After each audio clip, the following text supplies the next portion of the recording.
we need to know that most people are going to try to pull us back.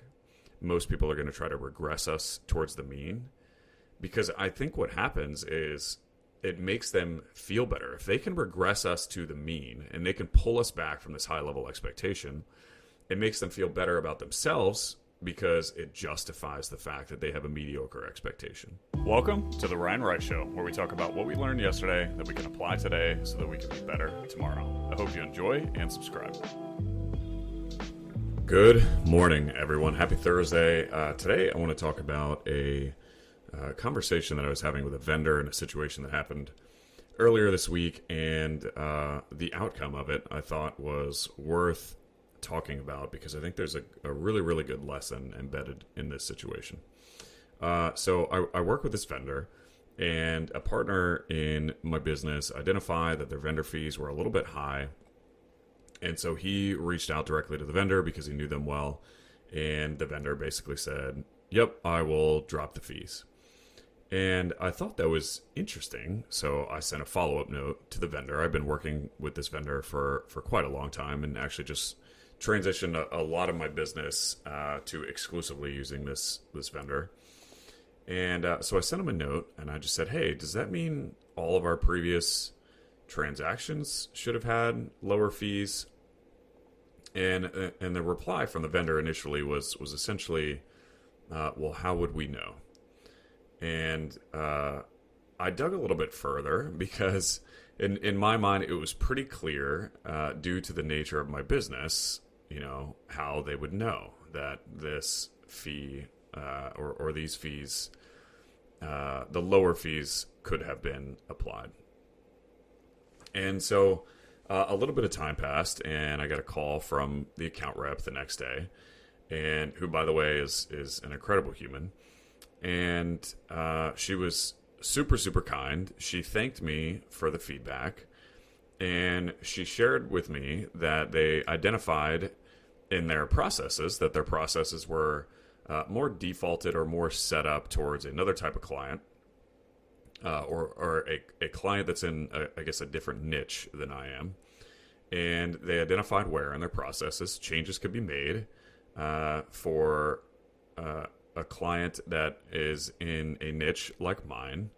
And so they made a process adjustment, and I got set up with lower fees. And so it's going to impact my business by thousands and thousands of dollars. And they made a process improvement, and it's going to better their business because they're going to be able to deliver to my niche type of client a more exceptional experience.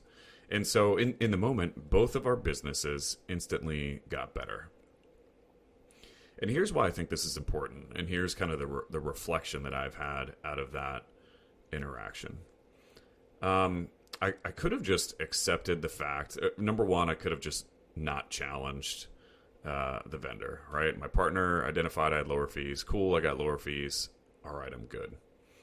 And I could have just not said anything, but I was like, wait a second. Like, I know this vendor. I have a lot of respect for this vendor.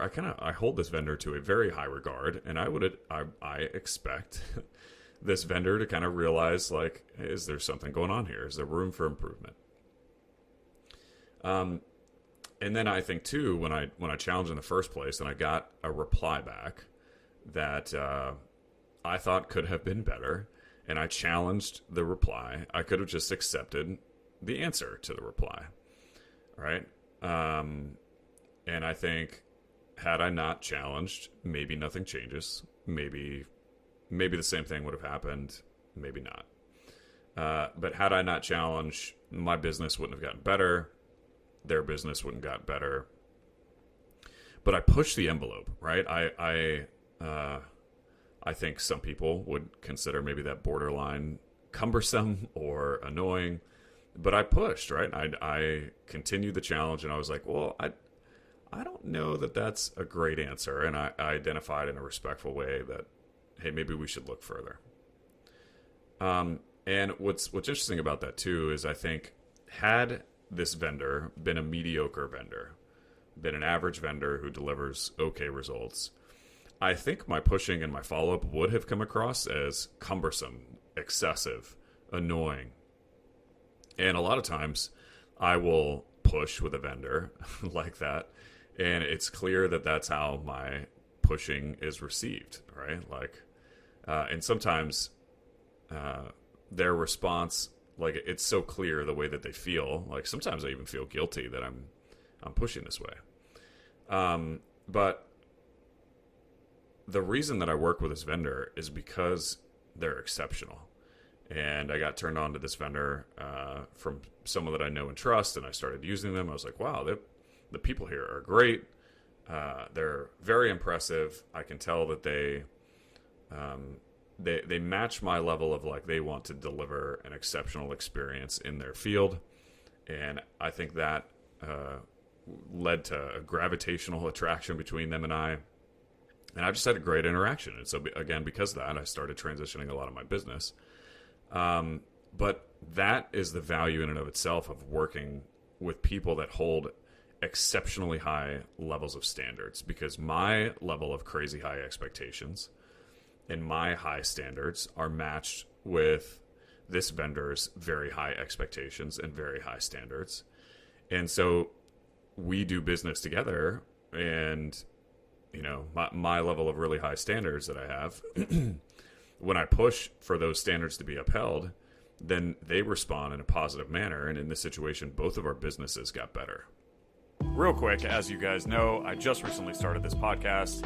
If you could give it a rating with a quick tap of the thumb, that would mean the world to me. And even more importantly, it could help spread the word to a broader audience, which in turn could help change a life. Thank you so much, and let's get back to the show. And I think what's interesting about that is if they sucked, or if they if they were mediocre, let's say, not even if they were terrible, but let's just say they were mediocre, they were average, I don't think that my pushing would have come across the same way. I don't think I would have gotten the same response. And I say I don't think because I have done that level of high expecting, or have communicated my high standards to other vendors that are more mediocre before. And the response kind of makes me feel like I'm an annoying asshole. And sometimes I feel guilty. Sometimes I just get annoyed and I'll switch vendors or look for someone that is delivering an exceptionally high standard. And I was thinking about this process a little bit, and here's the lesson that I got out of it that I wanted to pass on to you guys. Is in a lot of my life, I've actually felt like this, and I don't think until recently I have kind of realized. I don't think until recently I've made the connection of the impact of this. But my entire life, in most cases, I've held really high expectations and very high standards with everything that I do. And very frequently, and basically what that means is I have higher standards and higher expectations than most other people.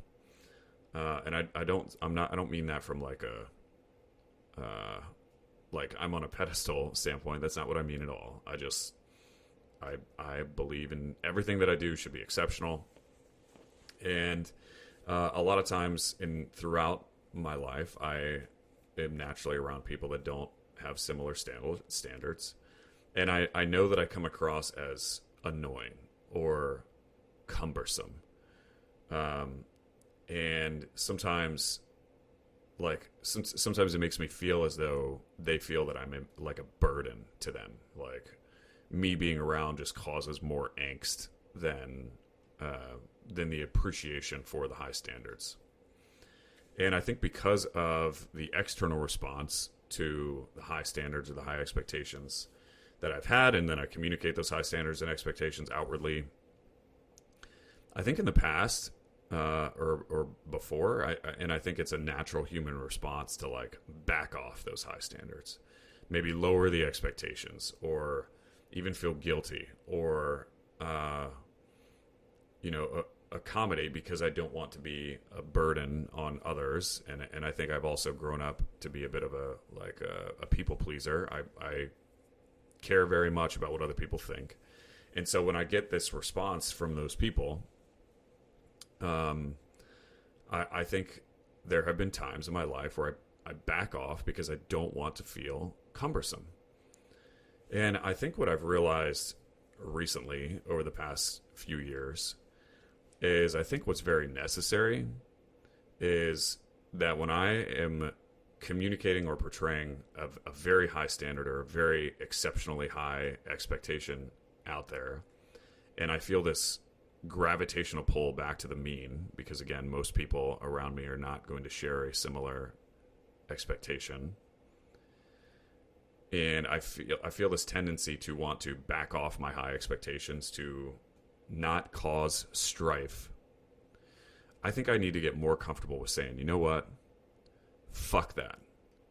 And I need to be okay with the fact that knowing that there are going to be mediocre people around me, and they're going to feel like I'm cumbersome. They're going to feel like I'm extra. And I just need to continue to expect the highest level of expectation. And I need to know that most people are going to try to pull us back. I say us, like for those of you that can resonate with the high level of expectations and doing stuff at a high standards, we need to know that most people are going to try to pull us back. Most people are going to try to regress us towards the mean, because I think what happens is it makes them feel better. If they can regress us to the mean and they can pull us back from this high level expectation, it makes them feel better about themselves because it justifies the fact that they have a mediocre expectation. If we lower our expectation from exceptionally high to just average, then we stop pushing this high level expectation of feeling on them, and that makes them feel better because then they don't have this constant like high expectations, and they don't have to question, oh, should my expectations be higher? And they feel more comfortable. But I think we have to not accept that gravitational pull back to the mean. We have to be comfortable being viewed as too much, annoying, cumbersome. And I think I do believe, and I constantly strive for, that when we're in situations like that we need to be respectful. But what we do not need to do is lower our expectations for the reason of accommodating the people around us that have mediocre expectations. And when those people try to pull us back, we need to resist the temptation to pull back in order to make them feel comfortable, because we want to accommodate the people's feelings that are around us. So I had that quick lesson, short and sweet today, but that situation happened, and it made me think about a couple things that I wanted to talk about here. And it's something that I've struggled with in the past. I think that I can do a better job of not feeling guilty, having those expectations very, very high, and maybe figuring out how to deal with that regression to the mean in a better fashion. But at the end of the day, like, I think the reason what was cool about this specific situation is the vendor's business got better, my business got better, and it was a less common situation, because I think in most cases that regression towards the mean would have happened, and I would have just felt like I was being cumbersome. So hope that was helpful. Just kind of a random reflection that I had, and I thought it was worth sharing with you guys. But thanks for listening. Hope y'all got some value out of that. And until the next one, I'll see you guys.